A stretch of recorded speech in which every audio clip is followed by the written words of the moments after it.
조국 전 법무부 장관 일가에 대한 수사가 시작된 지 76일 만인 어제 조 전 장관의 부인 정경심 교수가 추가로 재판에 넘겨졌습니다. 이제 사실상 조국 전 장관 조사만 남았다는 관측이 나옵니다. 김광삼 변호사 자리에 함께했습니다.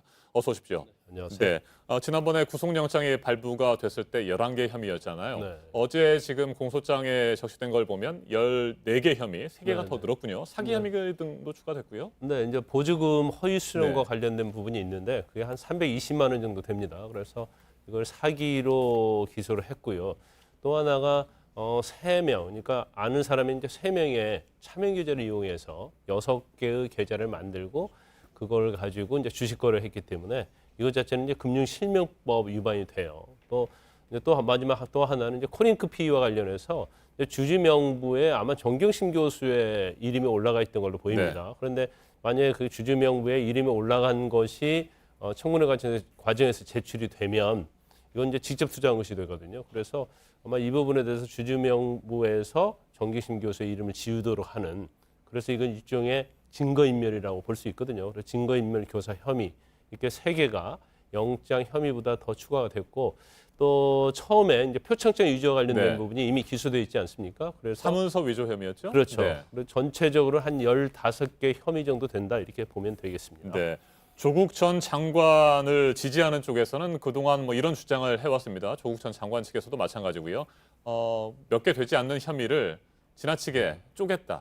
그래서 너무 많이 혐의들이 적용되고 있다. 뭐 이런 주장들 했는데 이건 어떻게 생각하십니까? 실제 15개가 됐는데 말이죠. 일단 뭐 그걸 뭐 쪼갰다 볼 수는 네. 없을 것 같고요. 이제 검찰에서 수사를 하다 보면 이제 한 개 범죄 혐의가 다 나오거든요. 그러면 그 전체적으로 이걸 뭐 뭉뚱그려서 하는 게 아니고 결국 범죄 혐의에 대한 구성 요건당 범죄 하나가 성립이 됩니다. 네. 그래서 아마 그렇게 의유를 했던 걸로 보이고, 또 이번에 기소한 것 중에서 좀 눈여겨봐야 할 대목이 이제 입시 비리와 관련된 부분이 그 뭐 표창장이랄지 아니면 공인권법센터 뭐 인턴십 증명서 이런 것들이 한 7가지 되거든요. 근데 네. 검찰에서는 이 7가지 전부 다가 허위로 작성이 됐다. 네. 그러니까 유죄됐다 이렇게 보는 거죠. 그렇기 때문에 일반적인 어떤 입시 비리 혐의에 있어서 한두 개 정도가 아니고 한 7가지 정도가 되기 때문에 이 부분에서 뭐 이 정도까지 허위로 작성을 해서 입시 비리를 이용했나, 이제 그런 의구심이 굉장히 많이 드는 거죠. 네, 금융실명법 위반 혐의 이 네. 부분도 좀 살펴봐야 될 것 같습니다. 6개 다른 사람의 계좌를 이용해서 790여 차례 주식을 사고 팔았다 이겁니까? 네네. 일단 뭐 그 당시에 그 차명 계좌를 네. 거래를 시작한 게 2017년 7월이에요. 그런데 2017년 5월에 조 전 장관이 민정수석으로 임명이 됐거든요. 그러니까 결과적으로 직접 주식 거래할 수 없고, 또 본인 명으로 주식을 가지고 있으면 이걸 백지 신탁해야 하거든요. 그런데 이때부터 아마 직접 주식 거래를 할 수가 없으니까 본인이 다니는 이제 미용실의 어떤 미용사 명의랄지 네. 한 3명의 명의를 빌립니다. 그래서 6개의 계좌를 만들어요. 그래서 그걸 가지고 이제 주식 투자를 하는데 우리가 잘 아시다시피 이제 WFM 관련된 주식이 있고요. 네. 또 금융 파생 상품, 그러니까 선물과 관련된 ETF랄지 이런 것들을 6개의 차명 계좌를 이용해서 한 790여 차례 정도 거래를 한 걸로 나오기 때문에 이건 이제 공직윤리법상 직접 투자 못한 걸 위반한 거고요.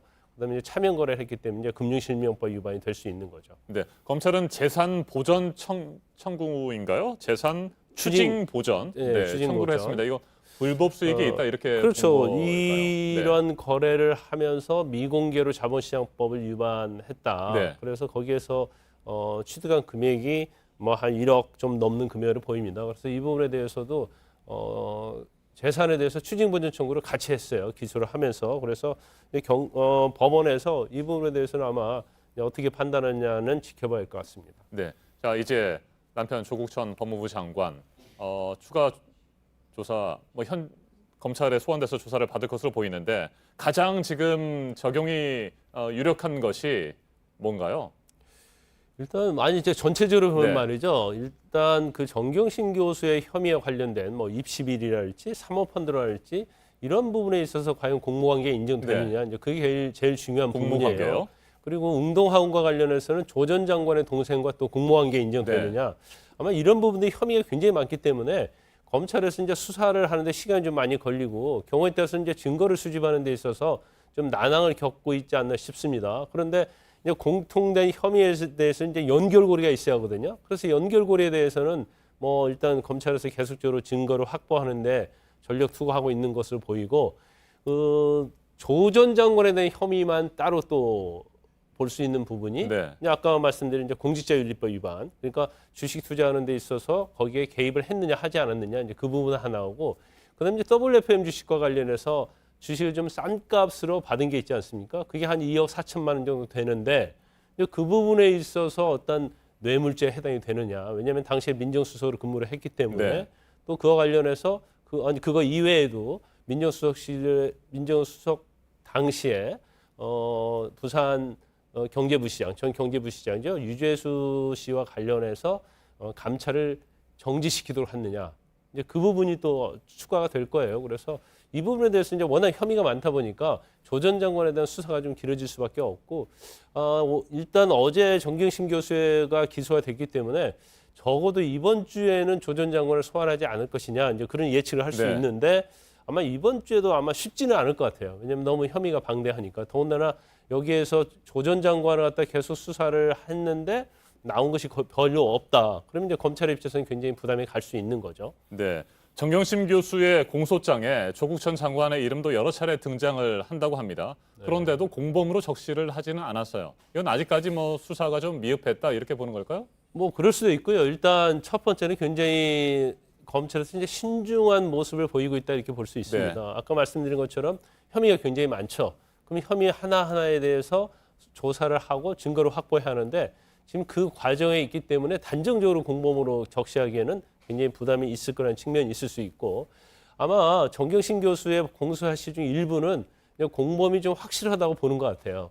그런데 그걸 확실하게 기재를 했을 때 조국 전 장관이 그에 대해서 어떤 방어 그런 것을 할 여지를 주지 않기 위해서 일부러 기재하지 않을 수 있는 가능성이 있다고 봅니다. 알겠습니다. 여기까지 듣겠습니다. 김광삼 변호사였습니다. 말씀 잘 들었습니다.